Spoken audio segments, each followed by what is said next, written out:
President Trump firing back at several salacious claims in reporter Bob Woodward's upcoming White House tell-all, which paints a very embarrassing picture of day-to-day life inside the White House.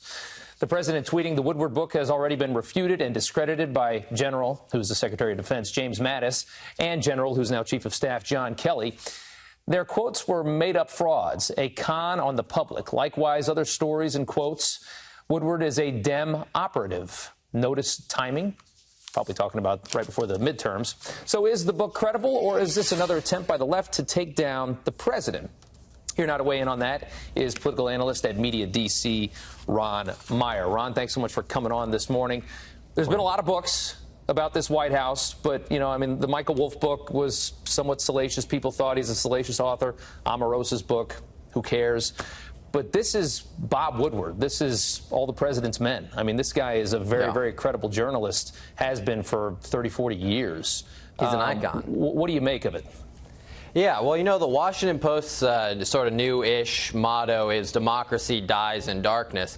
But the problem is that journalism is dying behind anonymous sources. And the problem is that journalism more than ever needed an icon like Bob Woodward to come out and show how journalism is done, to show how real sourcing is done. And yes, you can use anonymous sources to fill in the blank, but relying solely on anonymous sources to make basically sort of unsighted claims is why people are losing faith in journalism. We needed Bob Woodward and people of his ilk to resurrect the field so people could gain their trust in it. Instead, what we have is basically going back to an elementary school of the telephone game, where you had probably disgruntled employees telling him stories from other employees that might have actually been in the room for these conversations. Yep. And so it's hard to actually rely on that. There's no doubt that he has real sources, but were those sources in the room? Had those stories changed? Were the people telling him, did they have their own interests at heart? And that's the problem. When you have anonymous sourcing, how can you trust it? Right. Now, let's take a look at some of the claims made by the book. This one about Secretary Mattis, who had remained above the fray up until now for the most part. Here's a quote. Mattis was particularly exasperated and alarmed, telling close associates that the president acted like and had the understanding of a 5th or 6th grader.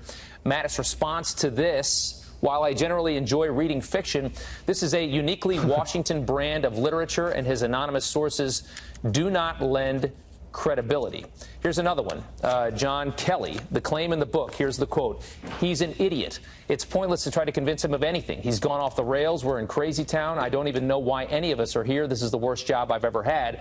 Kelly's response: this is another pathetic attempt to smear people close to President Trump and distract from the administration's many successes. So they're coming out in pretty fierce defense of the president and claiming that these quotes were never made.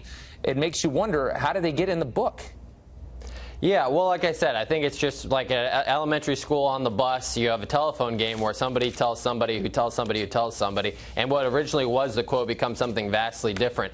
Here's the problem with Bob Woodward right now. If you look at Bob Woodward and then you look at General Mattis, and they both tell you something else, right? If General Mattis, who's now the Secretary of Defense but has obviously a long record of service to the country, are you really going to look at General Mattis and call him a liar? I don't think so. I don't even think Bob Woodward would do that.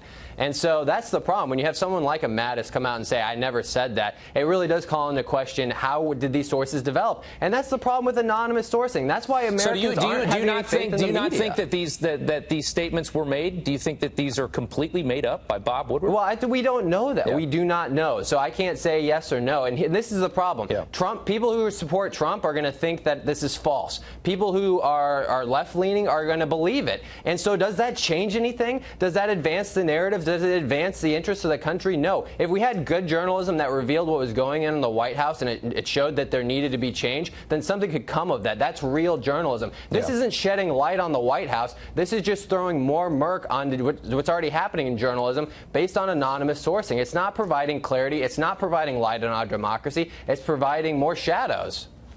All right. It's an interesting topic, and it's yet another book about the administration. Thank you so much, Ron Meyer. We do appreciate your time.